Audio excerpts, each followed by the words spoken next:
What's going on, everyone? Justin again. As always, thanks for watching my channel. Welcome back. Cheers to those of you that have your beers. Hopefully you're enjoying your work week. Man, I'm beat, but gotta get my energy back up and going. Gotta find my 40-second wind. There's so much more online training that I have to do, and it's crunch time, man. I mean, you guys might not understand this, but outside of the fact that I want it just that bad, I actually have my first in-person Chrysler training course coming up towards the end of the month, and I have a list of courses that I have to complete and some I want to complete prior to going to it. Then, so long as it's still available, I will take my level 2 assessment. I might even take it beforehand if I feel comfortable enough to do so. And I have one more expert badge left to get, which is for the Ram series. So I have a few courses and tests with that, and then some in-between stuff so that way I can work my way to be fast-tracked back to my level 2s. But that's not what today's video is about. Look, today's video is about everybody gets their butt kicked, man, even me, okay? So earlier in the week, I had a pretty involved diagnostic project on, what was it? I want to say it might have been a Cherokee or something like that. Anywho, so as I'm going through it, and I got no communication out of 3 modules, right? The PTU, the RDM, and this DTCM.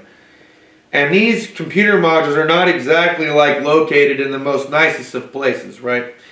So in order for me to figure out what's causing the lack of communication between the 3, you got to start disconnecting connectors going to these modules or units. One of these modules is underneath like the interior center console bezel area.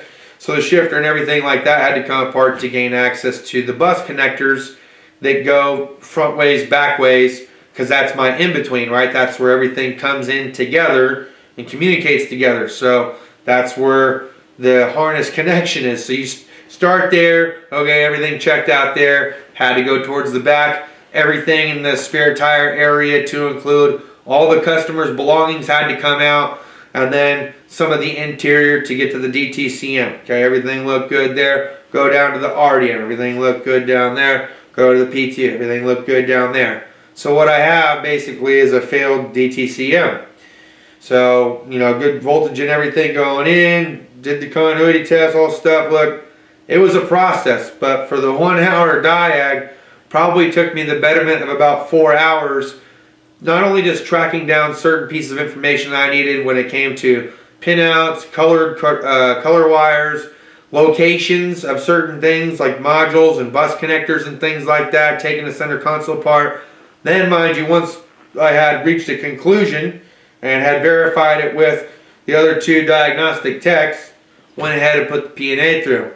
Today, I had a vehicle I was doing a tiny belt water pump on.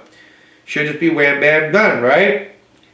I have always had difficulty with these dang timing belts. It's not that I can't do them, it's just that it's something with the gearing. It's almost like a mathematical equation. You have to have one gear just turn just right before you set the belt on the other gear that has to be turned just right, so that when you take the slop out of all 3, right, it pulls everything into alignment and then everything's good.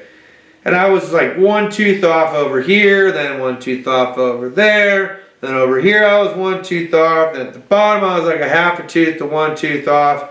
My God, man, I must have had this thing apart 8 or 9 times before I finally got it done.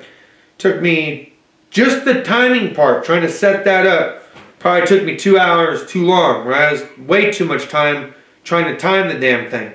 But that's also running back and forth to the vise to recompress the tensioner, to put the pin back in, and everything else. So even I get my butt kicked, man. I still had a pretty decent day, but I mean Monday I don't think I flagged anything north of maybe 1.2 hours on Monday, right, with that job. Everything else was like multi-point, followed by like road test or verifying a noise, and then going from there waiting to see if the repairs were going to get approved or not before going forward. So maybe I had some time on one or two of those, but I mean, nothing ridiculous like I've had, right? So even the brake pedal or the e-brake gets set on me from time to time. Just so you guys know, so you're not thinking, oh, this guy's just riding the crazy train. No, sir. There's plenty of things that I end up running into. Some things I get lucky on, and I can kick butt and swing right through.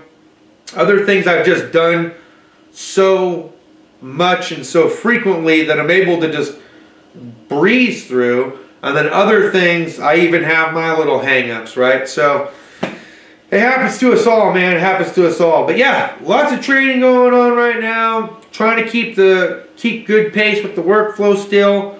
Hoping for a good solid week. I guess everyone started getting their stim checks. So that's pretty cool, right? We got ours, but we only got like half of it back. I guess we're not the only ones either. A couple of guys at the shop said they only got half of theirs. So I don't know if they're like distributing that like in a couple weeks. Last time they kind of did the same thing, and then they sent us like a governmental gift card kind of a deal. So I don't know what the deal is with that, but maybe those of you that kind of had the same thing happen, maybe you can kind of enlighten us, because I know there was a handful of people that also watch the channel that were at work that they only got like half of what they were told they were going to get, and then they're waiting for the rest. So I don't know. But no hutch yet. Okay, so the hutch has not come in yet. No coolant pressure testers from Jeff. I did finally get my Zeus charging cable from Garrett. I don't know if we had made mention of that. No 1/4 inch blue with the black shanked ratchet in the 1/4 inch. I haven't got that in yet.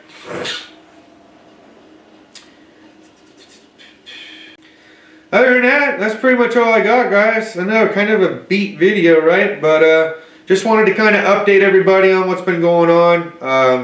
I had a couple guys reach out to me to see what was up, because either I hadn't talked to them in a little bit. Sorry, Tom. Sorry, Paulie. Right? Griff, if you're out there and you're watching, hopefully you're enjoying the dealer world, okay? Let's give congratulations to Griff. He has officially become a Toyota technician, from what I'm told, okay? He got his foot in the door finally. Kind of used some of the things that I was feeding back and forth information-wise to him, what he can do about the resume, and and then going up to the employer to see if he could sit down with the interview. Well, he got his foot in the door, so I think he was supposed to start this Monday, if I'm not mistaken. So, Griff, if you're out there watching, man, hopefully you're enjoying your first week so far at the dealership. I'm sure you got a lot of training you got to go through too. But at any rate, that's going to wrap it up for me, guys. Look, I hope you enjoyed today's content for what it was. Cheers to those of you that have your beers. And we'll see you next time. Deuces.